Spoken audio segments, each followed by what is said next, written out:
In eFootball 2026 mobile game, the choice between a fixed or floating joystick comes down to personal preference. Fixed joystick stays on one location, which helps build muscle memory, works well if you keep your thumbs in a consistent position, and it can feel limiting if you change how you hold your device. Talking about floating joystick, it appears wherever you touch the screen, offering more flexibility. It is useful if you often adjust your grip or play on different sized devices, and it can cause inconsistent movement if your thumb placement varies. Well, choose the fixed joystick if you prioritize precision and consistent control, and choose the floating joystick if you prefer flexibility and freedom of movement.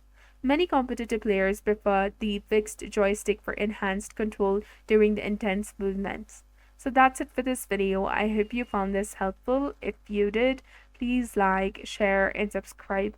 Thanks for watching. We'll see you again in the next one.